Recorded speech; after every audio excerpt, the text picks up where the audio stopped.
Welcome back. This week in the lead up to Memorial Day, we are dedicating part of our show to remembering some of the fallen service members from our region. Sergeant James J. Regan of Manhasset, New York. He was killed in Iraq in February of 2007. He was only 26 years old, but in his fourth tour of duty, having serving 2 in Afghanistan and 1 prior in Iraq. Now, Rich Barabi, who you just saw in our last segment, he spoke with Jimmy's dad about how he's carrying on his son's legacy. They're the most elite and highly trained direct action force that we have in the military today. To hear Jim Regan talk about the U.S. Army Rangers is to hear a man speak with the kind of admiration and respect that is hard to find. They're versed in jungle warfare, mountain terrain, urban combat. They're the best of the best. You see, Jim has a special bond with this elite unit of soldiers. He speaks as the proud father of a Ranger. Jim's son Jimmy served as an Army Ranger until he was tragically killed while deployed in Iraq. Jimmy was in his 4th tour of duty when he was killed. He had 2 in Afghanistan and 2 in Iraq. It was February of 2007. The United States military was entrenched at some of its most difficult days fighting in Iraq, and Sergeant James J. Regan found himself right in the middle of the action. Jimmy was 26.5 years old when he was killed. So Jimmy knew what he was getting into. Jimmy was a highly educated kid from Duke. He was a Chaminade graduate. He was an All-American athlete. You know, he knew what he was getting into. He knew the kind of fight that was happening. It was a risk that Jimmy and his family had acknowledged and accepted, but that did little to lessen the blow when Jim and his family received the heartbreaking news. We all knew that, but you never expect one not to come home. The next few weeks were a whirlwind of conflicting emotions. Jimmy had been killed, but his death had not been in vain, and Jim and the rest of his family had some visitors who drove that point home. We had the opportunity of meeting about 15 of these young men when they came up for Jimmy's funeral, and they spent about almost 2 weeks with us.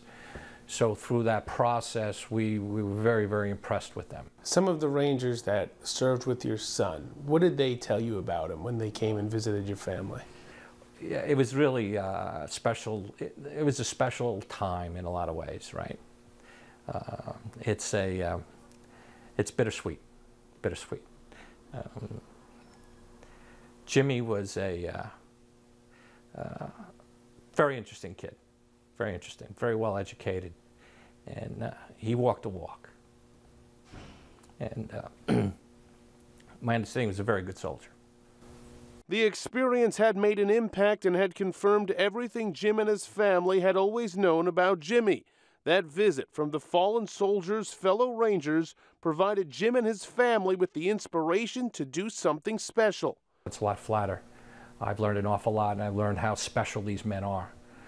And it took, I would say, for the family and friends, it took about maybe 2 to 3 months to decide what we wanted to accomplish. Jim and his family knew that they wanted to honor the memory of Jimmy and the men who fought alongside of him. And so they started to look into ways they could be of service to the Rangers and their families. We just did not want to recreate the wheel. So part of our due diligence was to check into different foundations. What Jim had found in his research was that although there are many different foundations designed to aid military personnel, to his knowledge, there had not ever been one dedicated specifically to the Army Rangers. And that was about to change.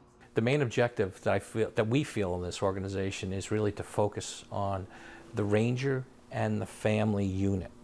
Later on that year, Jim, along with a host of family and friends, created the Ranger Lead the Way Fund, named for the Rangers' motto.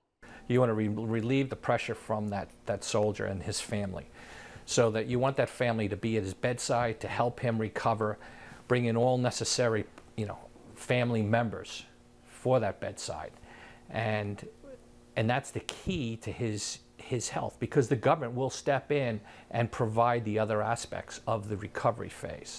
What do you think he would say to you about this effort? He would be very embarrassed. Very embarrassed. But I think very proud. And for more information about the organization that was set up in Jimmy's honor, please visit leadthewayfund.org. And for more stories like Jimmy's, I really encourage you folks here on Monday to take out some time at 6 o'clock and watch our special Memorial Day presentation where we'll be honoring soldiers who made the ultimate sacrifice for this country for the entire hour. Again, that's Monday at 6 p.m.